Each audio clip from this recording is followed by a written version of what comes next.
He can't be my mate. His scent would have overpowered everyone else's easily and signaled me that he was near. I chew at my thumbnail while my thoughts keep running wild about the fact that all of this just doesn't make any sense. Also, how bothersome it would be to have a Blackwood as my mate. So, why am I disappointed? Joining the applause that drags me out of my train of thought, I beam as my brother and his mate step onto the stage. They look so excited and anxious at the same time at what is about to happen that it makes me feel butterflies. The best thing out of all is that it seems like they are happy to finally be able to see each other again the most. Even if in such moments the memory of my rejection hurts the most, I'm glad that the feelings of happiness that I feel for my family overpowers me. Automatically, my eyes wander over the crowd to find the Alpha Blackwood already looking at me. My eyes snap back to the stage and I gulp. So embarrassing.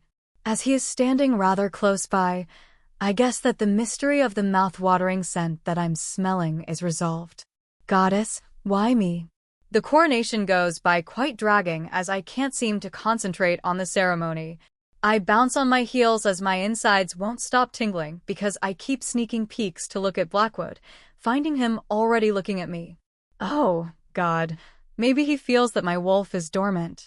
As the elder finishes the ritual and my brother goes to take his Luna's hand, a collective gasp rises. I clench onto Zachariah, and he puts his arm around my wrist to stabilize me on my feet. Even though he must feel the uncomfortable feeling of our bond to our parents as leaders being strapped from us before our links to our new Alpha and Luna click into place. As another round of applause disrupts the air, I try to push through the crowd after my brothers to get to Giorgio and Diana to congratulate myself with them. But the people are just too aggressively trying to get there first that I get separated from my brothers and, as I seem not to be able to move any further, choose to step out to the side, waiting for everyone just to calm down after they had their chance to see the beautiful pair. I take a deep breath and smile at a waiter who brings me a glass of champagne before my nostrils get assaulted by a scent that I had hoped not to smell again. And just when I'm without my brothers. How practical. Hey? Beautiful. Taking a sip from my champagne flute, I act annoyed while hoping that he will get the hint. Even if he never does. Alpha Riccardo, good evening. Come on, Missy. He chuckles, trying to get closer to me. No need to be so formal.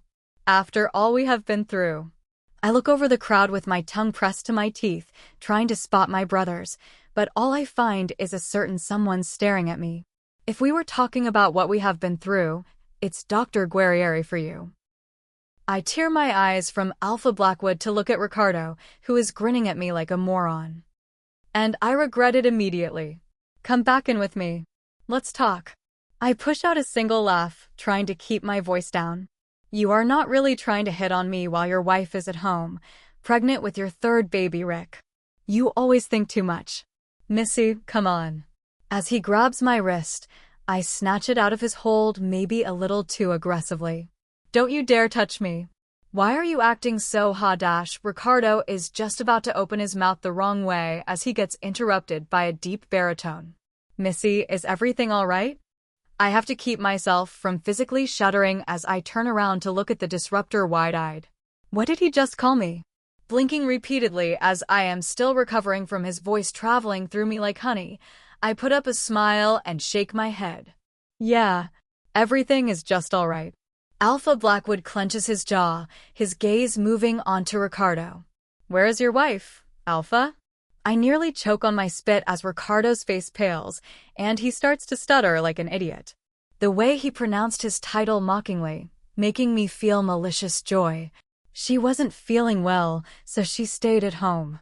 Alpha Blackwood clicks his tongue, totally uninterested in what Riccardo just said, and leans in slightly to talk to me. Didn't you want to congratulate your brother? I guess we could get to him now. A shiver runs down my spine as his eyes capture my gaze entirely, making me lose the sense of time and place for a second. Just as I see him lift an eyebrow, I finally get my brain to start working again. I jerk up slightly to look over the crowd and don't see how we are going to make it as my brother is still closed in tightly by his admirers, but still choose to go with his rescue offer. Oh, great, let's go. Bye, Rick.